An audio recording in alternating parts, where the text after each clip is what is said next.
శ్రీ గురుభ్యో నమ. హరి ఓం. ఇప్పుడు మనం చూస్తున్నటువంటిది గౌరీ కేదారఖండం.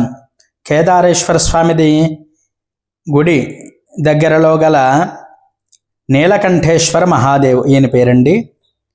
మనకి నీలకంఠాయ మృత్యుంజయాయ అనే నామాలలో కూడా వస్తూ ఉంటాయి. మనకి సాధారణంగా మనం చూస్తూ ఉంటాం.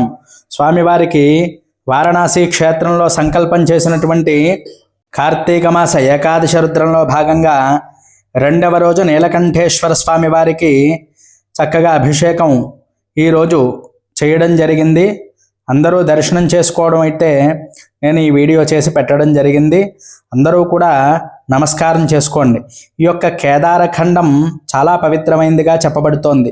ఎందువల్ల అంటే ఈ కేదారేశ్వరుడికి మనకి ఇక్కడ 15 కళలు ఉన్నట్టుగా చెప్తారు.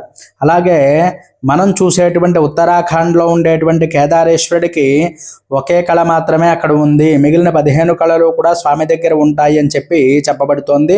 అలాగే మనకి కాశీలో 18 మోక్షలింగాల్లో భాగంగా ఈ కేదారేశ్వరుడు కూడా మోక్షాన్ని ప్రసాదిస్తాడు అని చెప్పి చెప్పబడుతోంది.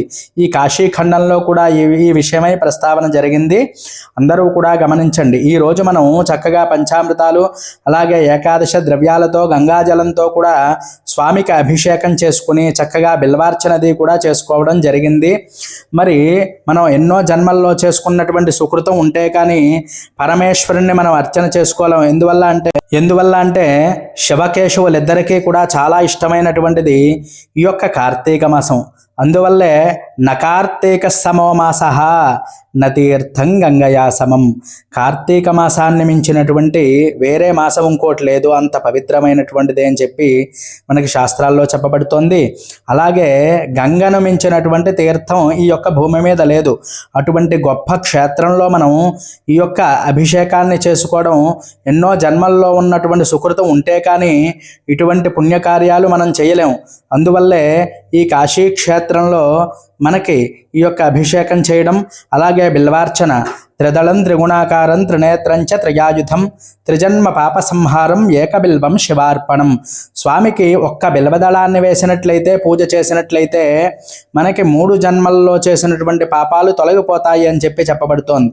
అలాగా మనం విశేషంగా ఈ యొక్క అష్టోత్తరంతో, శివాష్టోత్తరంతో స్వామికి ఈరోజు బిల్వదళాలతో అర్చన చేసి ఏకాదశి రుద్రం చేయడం జరిగింది.